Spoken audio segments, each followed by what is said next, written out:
Direct democracy is a system of popular self-government which is characterized by the following features: direct involvement of the people in political decision-making, an absence of professional politicians, and active and continuous engagement and consultation of the people.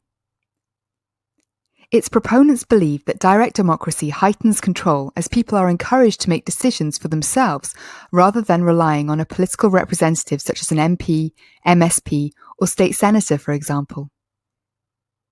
If we consider democracy to be government of the people, by the people, and for the people, then direct democracy supporters would say that this form of democracy is the most superior form of the concept. Athenian democracy developed around the 6th century BC in the Greek city-state of Athens. A system known as demokratia, or rule by the people, from demos meaning the people and kratos meaning power. It was the first known democracy in the world, and the form that was used was direct democracy. Under this system, all male citizens had equal political rights, freedom of speech, and the opportunity to participate directly in politics. Any citizen could speak directly at the assembly and vote on decisions by simply raising their hand. The majority won and the decision was final. 9 presidents were elected and held the office once only. These men organised the proceedings and assessed the voting results. This system appeared to work reasonably well. However, the context of ancient Athens was quite unique. Only male citizens over the age of 18 could speak and vote in the assembly. Therefore, women, slaves, and resident foreigners were excluded from the political process. Eligible citizens probably accounted for between 10 and 20% of the population, which was around 250,000 people, and of these, it is believed that only around 3,000 actively engaged in the political process. Of this number, it is thought that perhaps as few as 100 citizens, the wealthiest and most influential, dominated the political arena. This is a unique example that demonstrates the possibility of direct democracy as a political structure, but also highlights that the exclusive nature of citizenship in ancient Athens and its relatively small population made this system possible. Today, direct democracy can be seen in action in the Swiss cantons. There are 26 cantons of Switzerland. These are states of the Swiss Confederation. Switzerland has a population of 8.2 million people spread across these 26 cantons. The largest canton of Switzerland is Zurich. Each canton has its own constitution, legislature, executive, police, and courts. The cantons have parliaments and are responsible for healthcare, welfare, law enforcement, public education, and taxation. Each canton also defines its official language.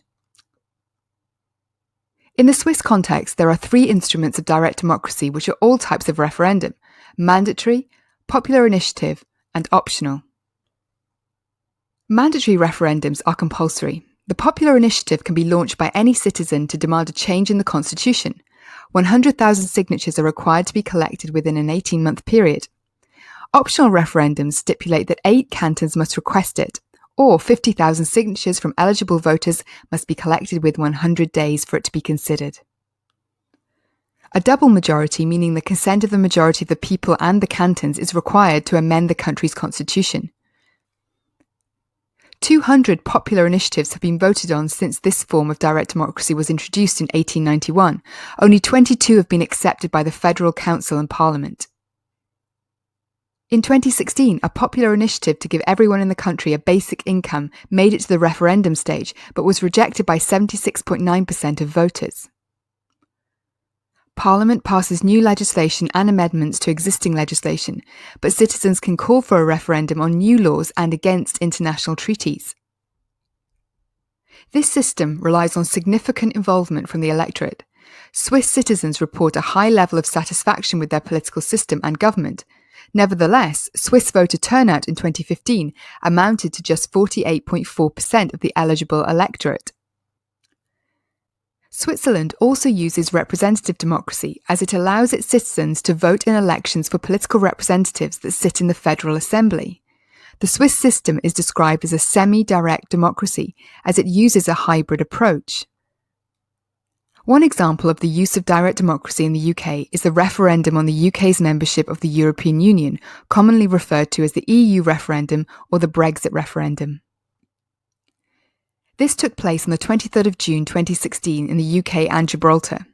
Gibraltar is not part of the UK, but has been controlled by the UK since 1713. Spain lays claim to the island also. People who live in Gibraltar cannot vote in UK general elections. The EU, or European Union, is an economic and political union involving 27 countries. The UK was the 28th. It allows free trade, which means that goods can move between member countries without any checks or extra charges. The EU also allows free movement of people to live and work in whichever country they choose. The UK joined in 1973, and it is the first member state to withdraw.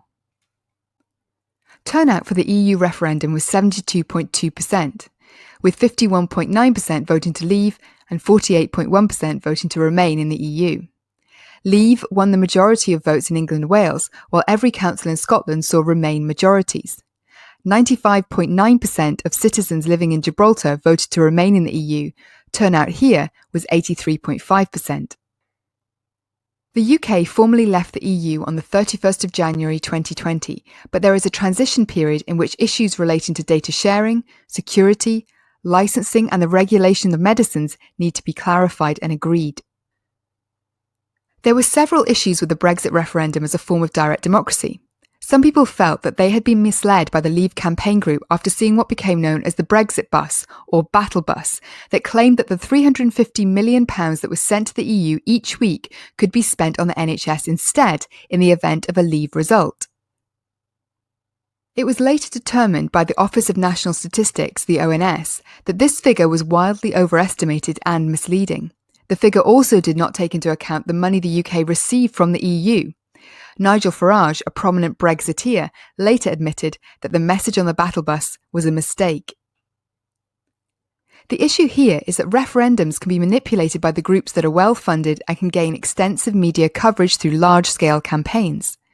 The associated issue is a distribution of misinformation upon which citizens may make their decisions. A further issue is that membership of the EU is an incredibly complex relationship for all member states. How can we expect the British people or any people to decide on their future in an informed and balanced way? Did people really have all of the information and understand all of the implications of leaving the EU? Although this referendum asked the electorate directly for its view on EU membership, it was called at the will of the government. David Cameron called the referendum, some say, to gain political advantage and relieve political pressure, given that he had made a manifesto commitment in 2015 to undertake a referendum on EU membership. Some argued that referendums with implications of this magnitude should be decided by a supra-majority, where a particular threshold of public support would be required to pass a motion. This might be 3/5 or 60%, for example. It has also been argued that a referendum of this nature should have a threshold for turnout to ensure that political decisions are not being taken by a small percentage of the population. Finally, it is worth noting that in UK law, referendums are not legally binding. This is because Parliament is sovereign, and so it alone has the authority to pass a law. The people are not sovereign. Their views in a referendum are advisory only. Some believe that this is important to prevent mob rule or tyranny of the majority, as de Tocqueville coined it. In this video, we have explored the concept of direct democracy and where it has been used historically and currently. Our next video lesson will discuss the advantages and disadvantages of this form of democracy and explore the views of political theorists.